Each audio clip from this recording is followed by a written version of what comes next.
You're watching the Tuesday edition of Morning News today on eNCA.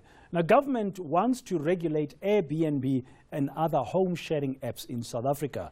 This follows complaints from major entities in the hospitality sector who claim that the apps are killing the tourism industry by taking business away from them.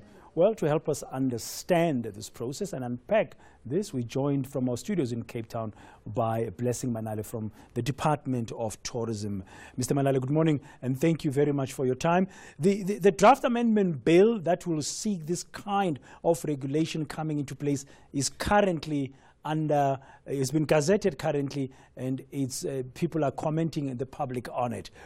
What led the government to go this route of gazetting these amendments? Thank you very much for the opportunity as well. Yeah, indeed, what led to the Minister of Tourism putting this matter up for public debate is that the discussions has been taking place in the exclusive terrain of the few, and yet the beneficiaries for such a scheme, for what is generally known as Airbnb or homestay programs, it's broader than that. So firstly, we took the discussion into the public through the draft bill to start saying, firstly, we want to say that it is the Minister of Tourism's job. Because in the past, we did not know who needed to regulate that. Was it going to be a housing rental tribunals? Was it going to be local government? So the bill says, let it be the Minister of Tourism. And I think that is the first step of clarity we are proposing. Then, of course, then second would be what kind of legislative and regulatory interventions you want. And now the bill is proposing a threshold system where the Minister of Tourism would then put regulations that says for a homestay program to be accepted without going through any other additional burdens of law and reporting, it must have the following nights per year as maximum for people to book in through these platforms. So the draft amendment bill proposes a restriction or a limit to the number of nights an Airbnb can have. Is that not interfering in a free market scenario? No, the draft bill has not even come to those details. It is firstly saying, let the Minister of Tourism be given these powers. And I think that we should firstly say then we know who to go to have clarity. But the fact of the matter is that it is not just about free market, it's about other consideration. There are issues of safety when people start going into private into private residences for tourism activity. There are issues of quality, but also want it to be a shared economy. Can you imagine where the first person to come with the idea has got the biggest share? And that is why it's called a sharing economy. The second thing is to make sure that when Blessing has been having a free ride with 200 nights, and the late or the second mover advantage, the guy that comes into the market second, does not need to find a market whereby I've monopolized, I've taken control, I've got all the marketing routes and all the back-to-back agreements, and that's what it also addresses. So it also addresses the concerns of those that are operating Airbnbs, so that there is equitable share. There is this concept of demand and supply.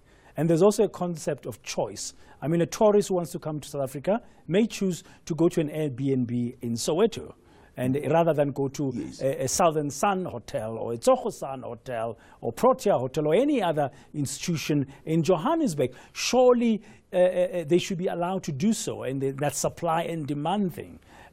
Don't you think we are going a little bit far in regulating that kind of scenario?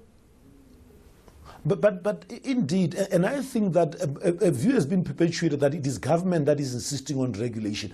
Government is actually saying what you're saying, that people should have choices, but there are certain areas where there are no hotels and their products are suffering. I'm from Limpopo. There might not be a hotel 60 kilometers from Polokwane, but there are other tourism products there. There are Heroes Acres, there are pristine bushes, and people can't come there because they are 80 kilometers from a hotel. And that's why government is saying we need them. But actually the view of some in industry has been saying ban this thing, and we're saying that we cannot ban innovation, but we need to regulate it, because when things go wrong, people still come to government. I mean, some of the complaints I get in tourism has got nothing to even do about tourism. They've got to do with the other value chains, but we've got to be there to make sure that also the person that has made the choice is protected when the credit card is scammed, when there are cameras hidden in the rooms, and we've been hearing these stories. Government is able to intervene, but you can't intervene while you've not been able to regulate.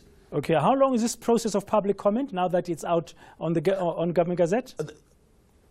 The public comments will take, well, it's open for 60 days, and then after that, then we'll go back, table the proposed bill to give Parliament a report back, and Parliament might say, we want to do our own public consultation further, or would then start tabling a draft regulations and confirm that indeed the minister can do that. But it's going to be a very intensive consultative process, and both big industry and emerging SMMEs are interested in that. The tax authorities are interested in the bill. Local government is interested in the bill. So there's quite a myriad of stakeholders that we want to satisfy. Okay, thank you very much. That's Mr. Blessing Manale from the Department of Tourism.